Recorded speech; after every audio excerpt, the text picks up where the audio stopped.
J'espère que vous allez bien, j'espère que vous vous portez bien.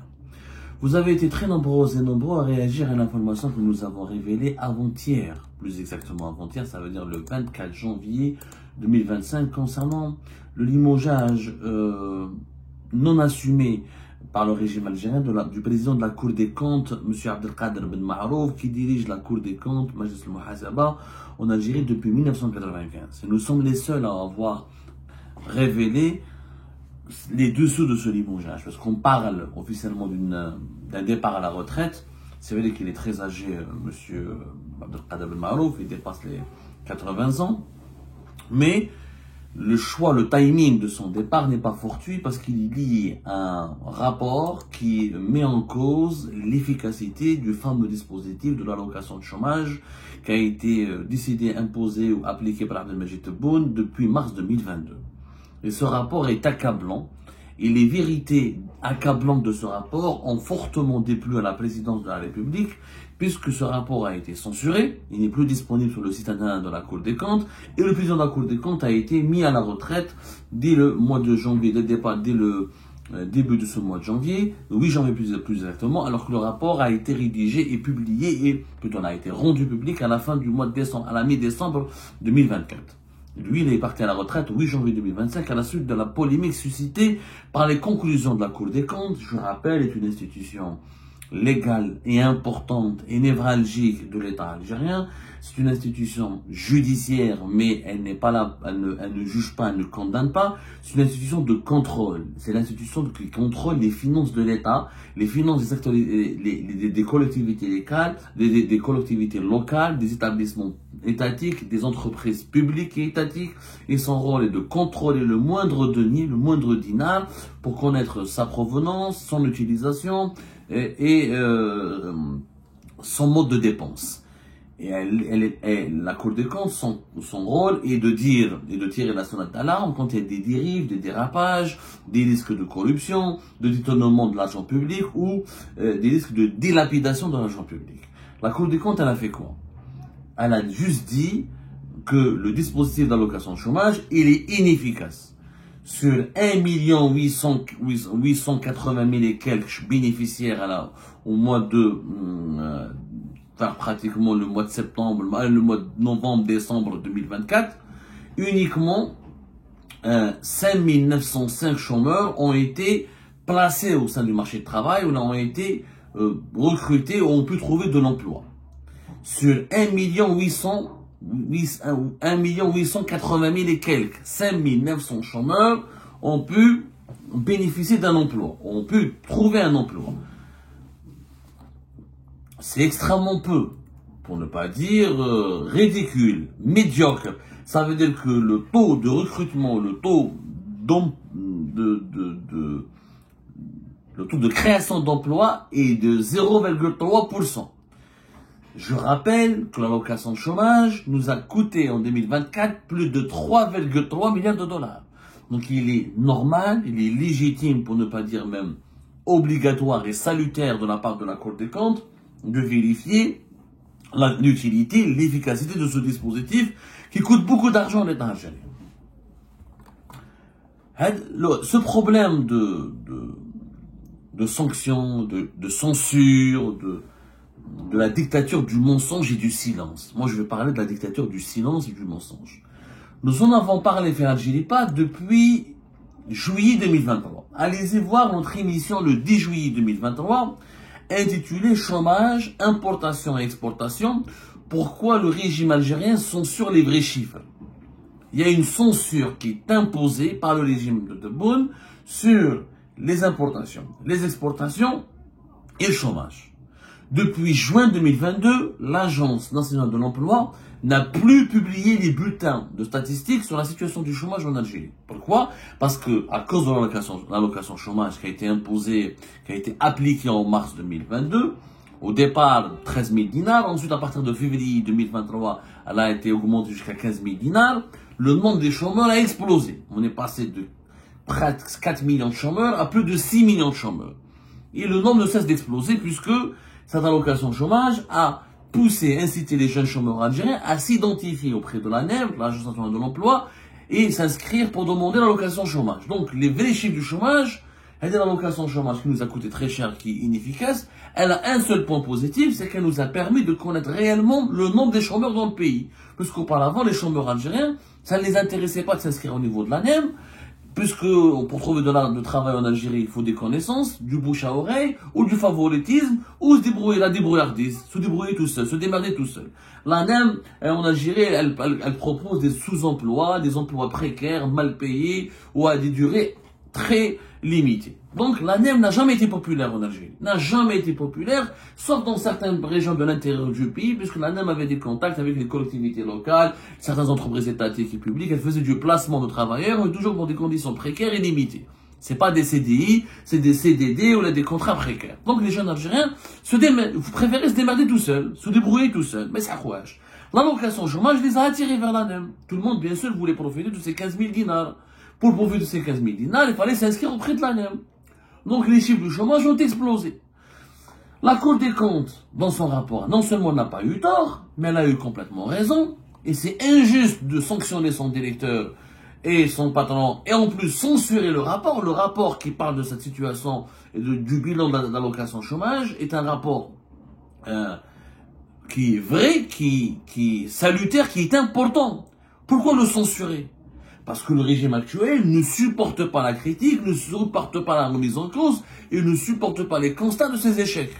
Et il impose la censure et le silence et le mensonge. On ne peut pas mentir tout le temps. Un grand président américain qui s'appelait Abraham Lincoln, il a une grande citation sur le mensonge. Sur le mensonge au peuple. Je vais vous la lire. Il a dit... On peut tromper une partie du peuple tout le temps, et tout le peuple une partie du temps. Mais on ne peut pas tromper tout le peuple tout le temps.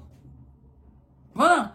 Il faut absolument que les dirigeants algériens comprennent cette citation. Je la répète, Abraham Lincoln, l'un des plus grands présidents des États-Unis d'Amérique, qui est connu aussi pour l'abolition de l'esclavage dans son pays, qui a même assumé une guerre civile dans son pays pour en finir avec l'esclavage qui était une plaie qui divisait l'Amérique. Il a dit, on peut tromper une partie du peuple tout le temps, et tout le peuple une partie du temps. Mais on ne peut pas tromper tout le peuple tout le temps. Et vous ne pouvez pas mentir au peuple algérien tout le temps. Là, on est en train de mentir au peuple algérien tout le temps. On dit aux Algériens et aux Algériens que le chômage recule, que la situation économique s'améliore, que le pays se diversifie, que l'économie algérienne elle est solide, que les indicateurs sont ouverts, alors que les Algériens et les Algériens vivent une réalité totalement opposée, où le chômage explose, où la création d'emplois, il n'y a pas d'emploi, les salaires sont de plus en plus faibles par rapport à la cherté de la vie, l'économie algérienne est marquée par les pénuries, les interdictions des importations et les complications pour créer des entreprises et pour lancer des activités. Les monopoles de l'État n'ont jamais été aussi renforcés. L'économie algérienne est dans une situation de paralysie. Jamais la vie n'a été aussi chère, jamais les salaires n'ont été aussi bas, jamais le dinar algérien n'a été aussi instable et aussi insignifiant, jamais les pénuries n'ont été aussi fortes, et jamais le chômage n'a été aussi fort. C'est ça la réalité. Mais comme les dirigeants algériens veulent mentir tout le temps à leur peuple, s'ils montaient au moins une partie du temps, on peut la preuve qu'ils veulent mentir tout le temps. Même la Cour des comptes, qui est une institution de l'État, qui a un décret présidentiel de 1995, qui encadre ses activités et qui lui donne le droit, non seulement d'enquêter, d'auditer et de publier des rapports et d'adresser ces rapports au président de la République et au ministère de la Justice pour demander des sanctions et des enquêtes judiciaires pénales. 3 milliards, presque 3 milliards et demi de dollars, 3,3 milliards de dollars qui ont été dépensés pour donner une allocation à des chômeurs et finalement, uniquement 0,3% de ces chômeurs ont été recrutés. C'est un scandale. C'est un véritable préjudice. C'est des dégâts incommensurables pour l'Algérie. Au lieu de dépenser ces 3 milliards de dollars, je préfère, au lieu de les donner aux chômeurs directement, je préfère créer des entreprises, créer des emplois, alimenter des entreprises et financer des projets économiques qui vont créer beaucoup plus d'emplois que les 5 905 chômeurs qui ont été recrutés par l'ANEM. 0,3% des chômeurs ont été recrutés. Sur 1 800 000 et quelques, presque 2 millions de bénéficiaires de cette allocation chômage. C'est scandaleux. Mais c'est pas possible, ça ne peut pas durer. Je rappelle que normalement, le dispositif qui a été mis en place, qui a été encadré par le décret présidentiel numéro 2270, correspondant au 10 février 2022. Que dit ce décret? Cette allocation chômage, normalement, elle donne aux chômeurs le droit de toucher une allocation pendant 6 mois et renouvelable une seule fois, c'est-à-dire à tout casser, tu ne peux pas dépasser 12 mois d'allocation chômage, une année, ce qui est considérable pour un pays de la taille avec des moyens limités et pas avec c'est pas un grand pays développé, l'Algérie, c'est pas un pays aussi riche que cela, l'Algérie. C'est déjà considérable, mais en échange, en contrepartie de cette allocation chômage, le chômeur ne peut pas refuser 2 offres d'emploi qui correspondent à ses qualifications. Il ne peut pas refuser une formation que lui propose l'ANEM, et il ne peut pas refuser que l'ANEM lui propose de l'emploi dans des métiers qui sont sous tension. Voilà, le décret il est clair. Le refus du bénéficiaire de 2 offres d'emploi correspondant à ses qualifications, le refus du bénéficiaire d'une formation visant à améliorer son employabilité. Et si par exemple il bénéficie d'un revenu dans le marché informel, ou que sa femme, il est marié, sa femme bénéficie d'un revenu, normalement, entraîne l'annulation d'allocation chômage. Cela signifie quoi? Cela signifie que l'ANEM, normalement, en échange, au moment du versement de pendant la durée du versement de cette allocation chômage, elle était censée offrir 2 emplois, au moins, aux chômeurs. Et leur offrir une formation. Et les emplois doivent, dans le meilleur des cas, correspondre à ces qualifications, mais aussi l'ANEM a le droit de proposer aux bénéficiaires de cette allocation de chômage des emplois dans les métiers déficitaires, dans les filiales qui met le BTP, qui met l'agriculture, où il y a un manque de ressources humaines, il y a un manque de salariés, de travailleurs en Algérie. Si uniquement 0,3% des chômeurs ont été recrutés par l'ANEM, on peut trouver un emploi grâce à l'ANEM. Ça veut dire que l'ANEM n'a pas fait son travail. Ça veut dire qu'on n'a pas proposé 2 emplois. Ça veut dire que les chômeurs algériens, peut-être on leur a proposé 2 emplois et 2 emplois, ils ont refusé et qu'il n'y a pas eu de formation. Ça veut dire que l'ANEM est devenue une banque, une caisse, à distribuer l'argent, distribuer 3 milliards de dollars, ou le chômage, il explose. C'est de la dilapidation de l'argent public. Avec les 3 milliards de dollars, on aurait pu construire des usines, des hôpitaux, des écoles, des routes, une autoroute. On aurait pu créer plusieurs entreprises. On aurait pu créer de la richesse qui a une valeur ajoutée pour le développement de notre pays. Au lieu de cela, on les donne à 1 million, presque 2 millions de chômeurs, et uniquement 5 000 d'entre eux trouvent un emploi au bout du dispositif. Donc, c'est du gâchis, c'est du sabotage. On l'a dit depuis 2022, et je le dis, cette allocation chômage est une connerie. L'Algérie est le seul pays au monde qui finance le chômage. Les autres pays, ils ont une assurance chômage. Tu travailles, tu cotises, quand tu perds ton travail, tu touches du chômage. Chaque pays a une période de 6 mois, une année et demie, chaque pays selon ses moyens ou selon la durée de cotisation et selon le système. Mais l'Algérie finance le chômage. Tu travailles pas, tu cotises pas, mais tu touches du chômage. Eh ben, c'est du jamais vu. L'État donne de l'argent pour que tu restes chômeur. C'est inédit dans le monde. Non mais dans toutes les économies mondiales, il n'y a pas un cas similaire. Ben, il y a les contre riches, les pays du Golfe, ils sont tellement riches qu'ils partagent un peu, ils donnent des subventions. Mais nous, on ne donne pas, c'est pas une subvention, c'est qu'on demande aux gens, on leur dit, vous êtes chômeurs, ne vous inquiétez pas, on vous donne pendant 6 mois jusqu'à 1 année de l'argent. En contrepartie de quoi? De rien.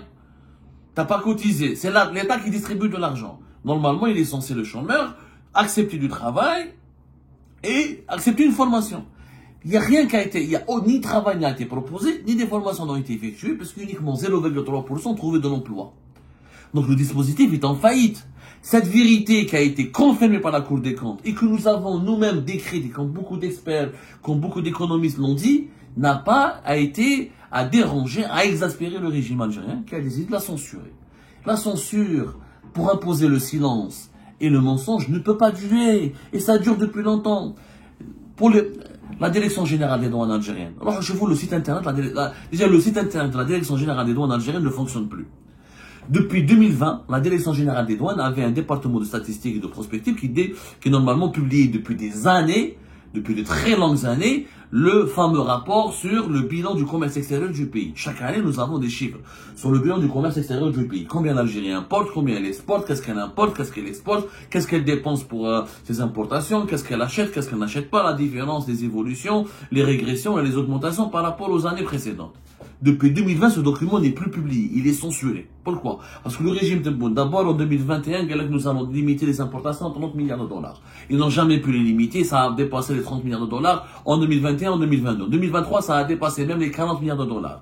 Ensuite, ils ont dit, nous allons les limiter à 40 milliards de dollars. Et cette année 2024, ça va dépasser les 40 milliards de dollars parce que c'est pas possible d'un pays de 47 millions d'habitants qui n'a pas une économie productive, qui n'a pas une industrie nationale, qui n'a pas une production nationale qui peut satisfaire les besoins de sa population, ne peut pas ne pas importer. Et un pays de 47 millions d'habitants avec la situation de l'industrie, de la production nationale, pour satisfaire ses besoins, a besoin d'importer entre 45 jusqu'à au-delà de 50 milliards de dollars. C'est pas possible d'importer moins de 50 milliards de dollars pour un pays de presque 50 millions d'habitants. Comme eux, ils ne veulent pas que les Algériens et les Algériens connaissent les véritables statistiques sur le commerce extérieur, parce que les statistiques réelles vont démontrer l'échec de toute la politique anti-importation du régime Tebboune, parce qu'elle a occasionné davantage de pénuries, elle a aggravé l'inflation et elle a aggravé la misère sociale. Et on n'a jamais atteint les objectifs fixés, ni on a importé moins de 30 milliards de dollars, ni on a importé moins de 40 milliards de dollars. Donc qu'est-ce qu'on fait? On censure et on impose le mensonge. Le mensonge, l'Algérie contrôle les importations. Elle ne les contrôle pas, puisque les objectifs fixés ne sont pas satisfaits. Et à chaque fois, elle est obligée d'importer parce qu'on ne produit pas. Donc, on est obligé de continuer d'importer. Et les chiffres de l'importation, les importations augmentent. Parce qu'on a une population qui augmente. Et une production nationale qui stagne, qui est paralysée et qui n'augmente pas. Qu'est-ce qu'on fait? On censure les chiffres. Ouais, je parle parce qu'on veut mentir au peuple algérien. Mais c'est pas possible. C'est pas possible de continuer d'être dans le déni, dans le mensonge. Ça ne peut pas durer. Le déni et le mensonge ne peuvent pas durer. C'est pas possible. C'est intenable. Et quand certaines institutions, ou là, certains responsables, ou là, certains comités de l'État ne peuvent plus mentir, eh ben on les sanctionne, on les limoge, on les met à la retraite parce qu'ils n'ont pas conforté le mensonge. Cette dictature du mensonge et du silence ne va pas durer. La situation économique du pays, on ne peut pas améliorer ou développer un pays avec le mensonge. On ne peut pas mentir à son peuple. Il a raison, Abraham Lincoln. On peut mentir à son peuple de temps en temps, une partie du temps, mais pas tout le temps. Ça ne peut pas durer.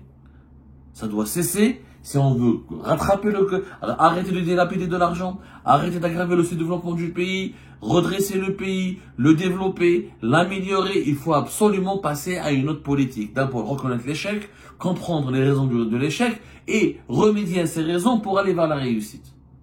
Mais si on ne fait pas cela maintenant, la situation sociale et économique du pays va se dégrader de plus en plus. Et le ramadan de cette année 2025, vous allez voir, pire que les années ramadan, l'inflation sera élevée, les pénuries seront là, les salaires seront toujours faibles et on va avoir une misère sociale, une précarité qui est absolue. Aujourd'hui, depuis 2021, les Algériennes et les Algériens, ce qui est des produits qui étaient abordables ou largement accessibles avant, ne le sont plus.